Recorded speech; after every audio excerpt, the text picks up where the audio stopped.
Problemas de Lingüística General 2, Emil Benveniste. Capítulo 5. El aparato formal de la enunciación.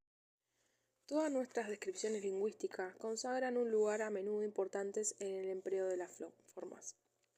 Lo que se entiende por restos es un conjunto de reglas que fijan las condiciones sintácticas en las que las formas pueden o deben aparecer normalmente por pertenecer a un paradigma que abarca las selecciones posibles. Estas reglas de empleo están articuladas con reglas de formación previamente indicadas, de manera que se establezca cierta correlación entre las variaciones morfológicas y las latitudes combinatorias de los signos, concordancia, selección mutua, preposiciones y regímenes de los nombres y los verbos, lugar y orden, etc. Parece que, limitadas las selecciones de una u otra parte, se obtenga así un inventario que podría ser teóricamente exhaustivo tanto de los empleos como de las formas y, en consecuencia, una imagen cuando menos aproximada de la lengua en uso. Desearíamos, con todo, introducir aquí una distinción en un funcionamiento que ha sido considerado desde el ángulo exclusivo de la nomenclatura morfológica y gramatical. Las condiciones de empleo de las formas no son, en nuestros conceptos, idénticas a las condiciones de empleo de la lengua. Son, en realidad, mundos diferentes y puede ser útil insistir en esta diferencia que implica otra manera de ver las mismas cosas, otra manera de describirlas e interpretarlas. El empleo de las formas, parte necesaria de toda descripción, ha dado objeto a gran número de modelos tan variados como los tipos lingüísticos de que proceden. La diversidad de las estructuras lingüísticas, en la medida en que sabemos analizarlas, no se pueden reducir a un número exiguo de los modelos que comprenderían siempre y solo los elementos fundamentales. Cuando menos disponemos así de algunas representaciones bastante precisas, construidas por medio de una técnica comprobada. Muy otra cosa es el empleo de la lengua.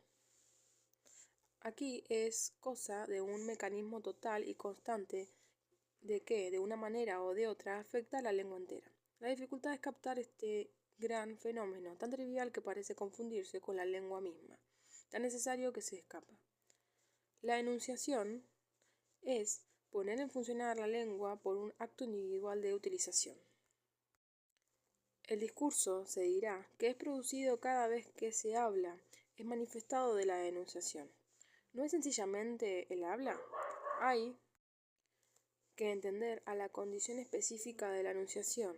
Es el acto mismo de producir un enunciado y no el texto del enunciado, lo que es en nuestro objeto. Este acto se debe al locutor que moviliza la lengua por su cuenta. La relación entre el locutor y la lengua determina los caracteres lingüísticos de la enunciación. Debe considerársela como hecho del locutor, que toma la lengua por instrumento, y en los caracteres lingüísticos que marcan esta relación. Este gran proceso puede ser estudiado de diversos modos. Veamos tres principales. El más inmediatamente perceptible y el más directo, con todo, y que en general no se relaciona con el fenómeno general y de la enunciación, es la realización vocal de la lengua, los sonidos emitidos y percibidos, ya sean estudiados en el marco de un idioma particular o en una de las manifestaciones generales como proceso de adquisición, de difusión, de alteración. Son otras tantas ramas de la fonética, proceden siempre de actos individuales que la lingüística sorprende en lo posible en una producción nativa, en el seno del habla.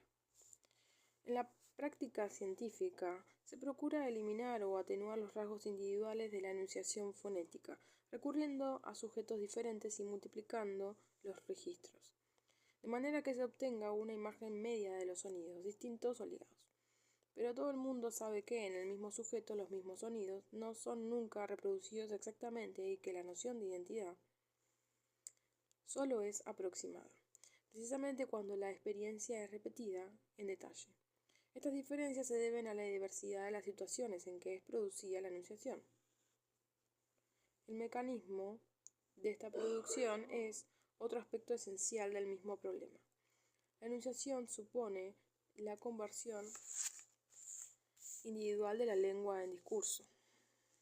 Aquí la cuestión, muy difícil y todavía poco estudiada, es ver cómo el sentido se forma en palabras.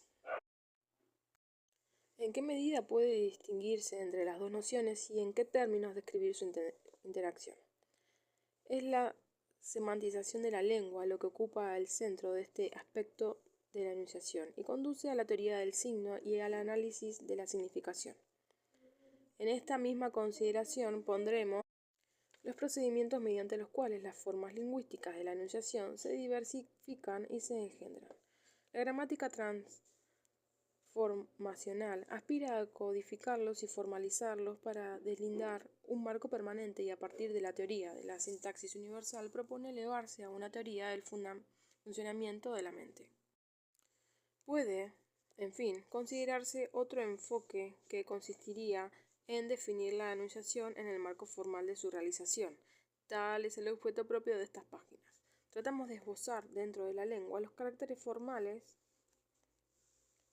de la enunciación, a partir de la manifestación individual que actualiza. Tales caracteres son necesarios y permanentes los unos, los otros incidentales y ligados a la particularidad del idioma elegido. Por comodidad, los datos aquí utilizados proceden del francés usual y de la lengua de la conversación. En la enunciación consideramos sucesivamente el acto mismo, las situaciones donde se realiza, los instrumentos que la consuman.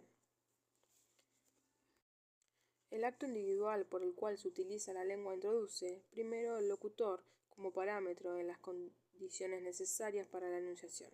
Antes de la enunciación, la lengua no es más que la posibilidad de la lengua. Después de la enunciación, la lengua se efectúa en una instancia de discurso, que emana de un locutor, forma sonora que espera un auditorio y que suscita otra enunciación a cambio. En tanto que realización individual, la enunciación puede definirse en relación con la lengua, como un proceso de apropiación. El locutor se apropia el aparato formal de la lengua y enuncia su posición de locutor mediante indicios específicos, por una parte, y por el medio de procedimientos accesorios, por otra.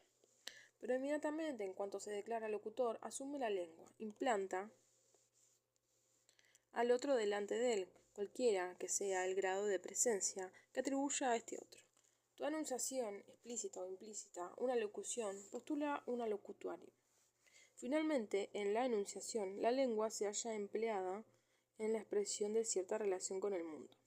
La condición misma de esta movilización y de esta apropiación de la lengua es, en el locutor, la necesidad de referirse por el discurso y en el otro, la posibilidad de conferir idénticamente en el consenso pragmático que hace de cada locutor un colocutor. La referencia es parte integrante de la enunciación. Estas condiciones iniciales van a gobernar todo el mecanismo de la referencia en el proceso de enunciación, creando una situación muy singular y de la cual no se adquiere la menor conciencia. El acto individual de apropiación de la lengua introduce al que habla en su habla. Aquí, un dato constitutivo de la enunciación. La presencia de un locutor en su enunciación hace que cada instancia de discurso constituya un centro de referencia interna.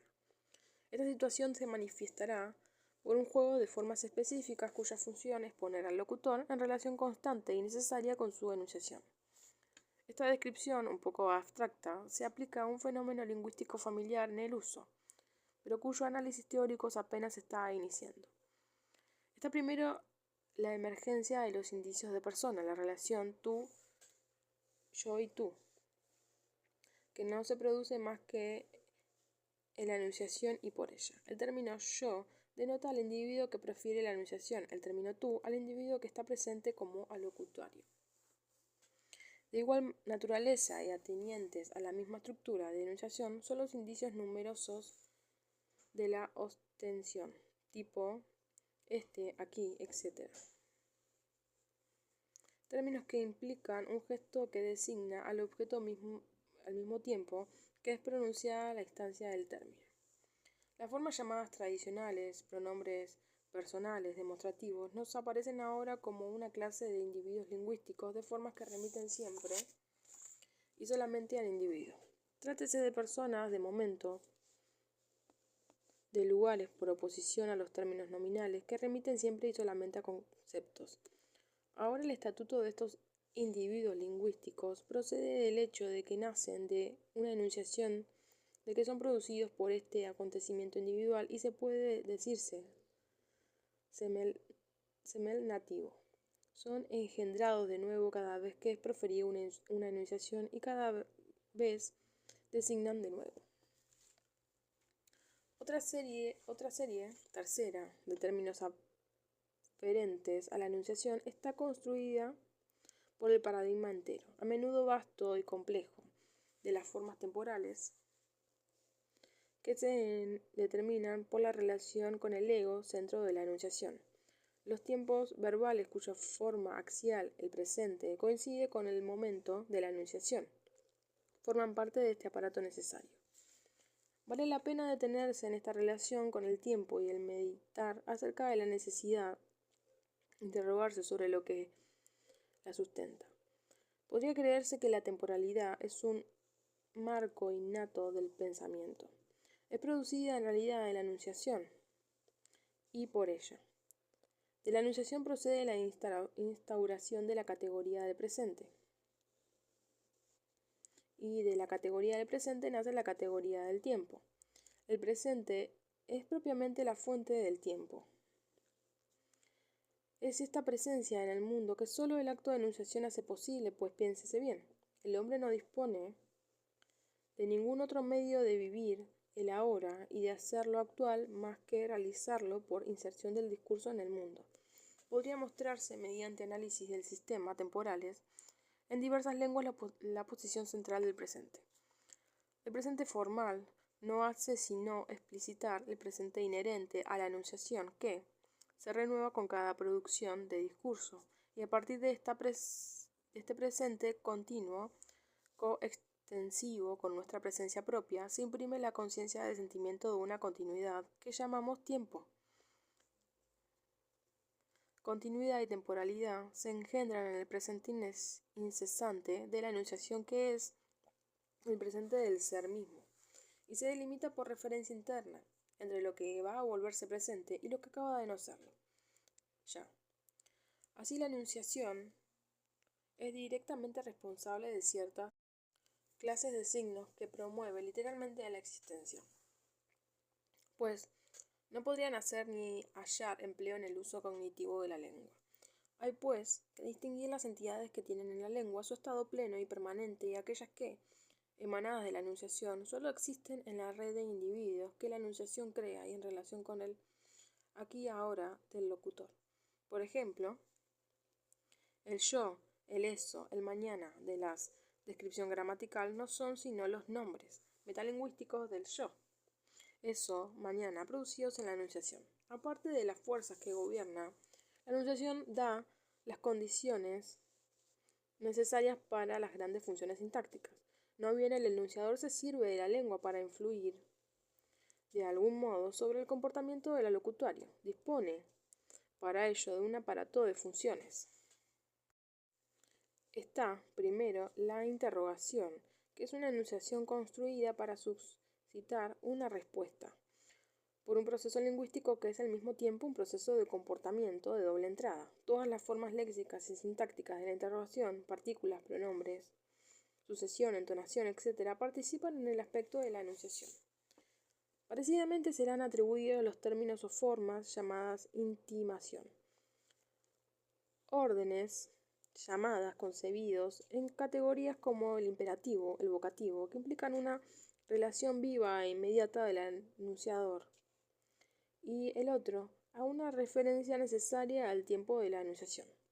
Menos evidente quizás, pero no menos cierta, es la pertenencia de la aserción a este mismo repertorio. Tanto en su sesgo sintáctico como en su entonación, la aserción apunta a comunicar una certidumbre. Es la manifestación más común de la presencia del locutor en la enunciación, hasta tiene instrumentos específicos que la expresan o implican las palabras sí y no, que aceptan positivo o negativamente una proposición. La negación, como operación lógica, es independientemente de la enunciación. Tiene su forma propia en francés, que es el ne pas, pero la partícula asertiva no, sustituido de una preposición, se clasifica como la partícula sí, cuyo estatuto comparte entre las formas que participan de la enunciación. Más ampliamente aún, si bien de manera menos categorizable, se disponen aquí toda suerte de modalidades formales. Unas pertenecientes a los verbos como modos, optativo, subjuntivo, que enuncian actitudes del enunciador hacia lo que enuncia, espera, deseo, aprehensión. Las otras a la fraseología, quizá, sin duda, probablemente, y que indican incertidumbre, posibilidad, indecisión, etc. O deliberadamente de negación de aserción. Lo que en general caracteriza a la enunciación es la acentuación de la relación discursiva en el interlocutorio, ya sea este real o imaginario, individuo o colectivo. Esta característica planteada por necesidad lo que puede llamarse el cuadro figurativo de la enunciación. Como forma de discurso, la enunciación plantea dos figuras igualmente necesarias, fuente la una de la otra. Meta de la enunciación. Es la estructura del diálogo. Dos figuras en posición de interlocutores son alternativamente protagonistas de la enunciación. Este marco es dado necesariamente con la definición de la enunciación. Podría objetarse que puede haber diálogo fuera de la enunciación o enunciación sin diálogo. Deben ser examinados los dos casos. En la justa verbal practicada por diferentes pueblos y de la cual es una variedad típica del Hansteini de los Merina, no se trata en realidad ni de diálogo ni de enunciación. Ninguna de las partes se enuncia. Todo consiste en proverbios citados y en proverbios contracitados. No hay una sola referencia explícita al objeto del debate. Aquel que los dos competidores que dispone de mayor provisión de proverbios o que los emplea más diestramente con mayor malicia, de modo más imprevisible, sale ganando y es proclamado vencedor. Este juego no tiene más que las apariencias de un diálogo. A la inversa, el monólogo procede, por cierto, de la enunciación. Debe ser planteado, pese a la apariencia, como una variedad de diálogo estructurada fundamental. El monólogo es un diálogo interiorizado, formulado en el lenguaje interior, entre un yo locutor y un yo que escucha. A veces el yo locutor es el único que habla, en el que yo escucha sigue presente. No obstante, su presencia es necesaria y suficiente para tomar significante la enunciación del yo locutor. En ocasiones también el yo que escucha interviene en una objeción, una pregunta, una duda, un insulto. La forma lingüística que adopta esta intervención difiere según los idiomas, pero es siempre una forma personal.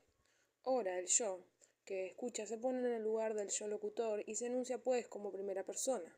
Así en español, donde el monólogo será cortado por observaciones o injunciones como no, soy tonto. Olvide decirle que ora el yo que escucha interpela en segunda persona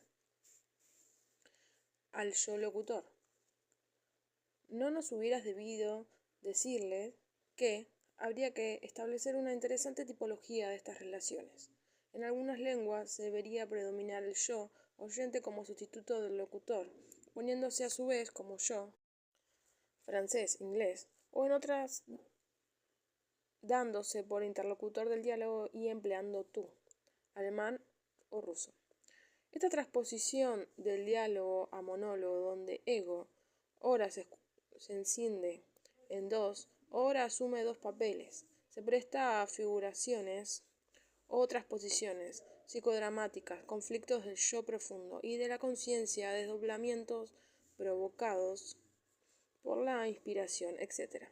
Suministra la oportunidad el aparato lingüístico de la enunciación reflexiva, que comprende un juego de oposiciones del pronombre y del antónimo, en francés, je, mi, moi. Estas situaciones pedirán una descripción doble, de forma lingüística y de condición figurativa.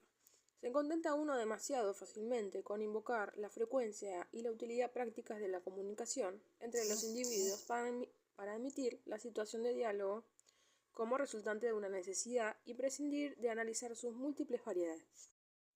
Una de ellas se presenta en una condición social de lo más trivial en apariencia, de las menos conocidas en verdad.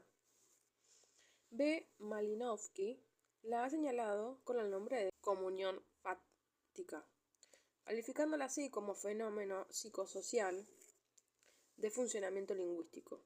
Trazó su configuración partiendo del papel que tiene el lenguaje. Es un proceso donde el discurso, con la forma de un diálogo, funda una aportación entre los individuos. Vale la pena citar algunos pasajes de este análisis. 2 puntos. El caso del lenguaje empleado en relaciones sociales libres, sin meta, merece una consideración especial.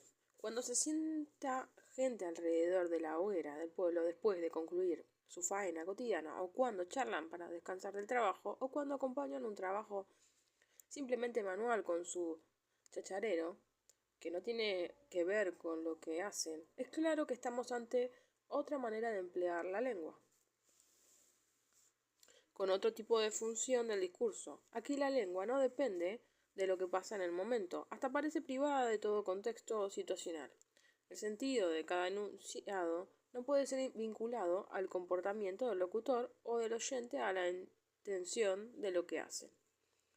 Una simple frase de cortesía empleada tanto en las tribus salvajes como en un salón europeo, cuando cumple con una función para la cual el sentido de sus palabras es casi todo indiferente. Preguntas sobre el estado de salud, observaciones sobre el tiempo, afirmación de un estado de cosas absolutamente evidente, todas estas cosas son intercambiadas, no para informar, no en este caso para ligar a personas en acción, tampoco de fijo para expresar un pensamiento. Es indudable que estamos ante un nuevo tipo de empleo de la lengua, que empujado por el demonio de la invención terminológica, siento la tentación de llamar comunión fática. Un tipo de discurso en el cual los nexos de unión son creados por un simple intercambio de palabras.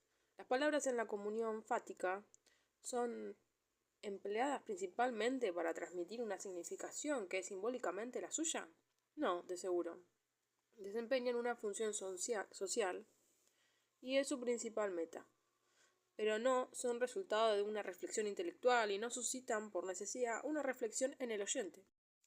Una vez más, podremos decir que la lengua no funciona aquí como un medio de transmisión del pensamiento, pero ¿podemos considerarla como un modo de acción? ¿Y en qué relación está con nuestro concepto decisivo del contexto de situación? Es evidente que la situación exterior no interviene directamente en la técnica de la palabra, pero ¿qué se puede considerar como situación? Cuando un grupo de gente charla sin meta. Consiste sencillamente en esta atmósfera de socialidad y en el hecho de la comunión personal de esa gente. Mas esta es de hecho consumada por la palabra. Y la situación en todos los casos se crea por el intercambio de palabras y por los sentimientos específicos que forman la gregariedad convivial, por el vaivén de los decires que constituyen el chacoteo ordinario. La situación entera consiste en acontecimientos lingüísticos. Cada enunciado es un acto que apunta directamente a ligar el oyente al locutor por el nexo de algún sentimiento social o de otro género. Una vez más, el lenguaje está en función, no se nos manifiesta como un instrumento de reflexión, sino como un modo de acción. Estamos aquí en las lindes del diálogo, una relación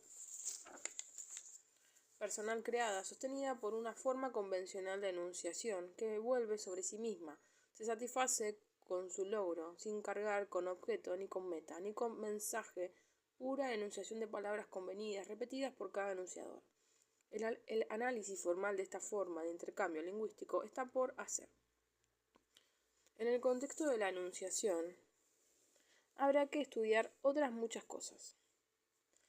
Habría que considerar los cambios léxicos que la enunciación determina, la fraseología que es la marca frecuente, acaso necesaria de la oralidad. También habría que distinguir la enunciación hablada de la enunciación escrita. Esta se mueve en dos planos. El escritor se enuncia escribiendo y dentro de su escritura hace que se enuncien individuos.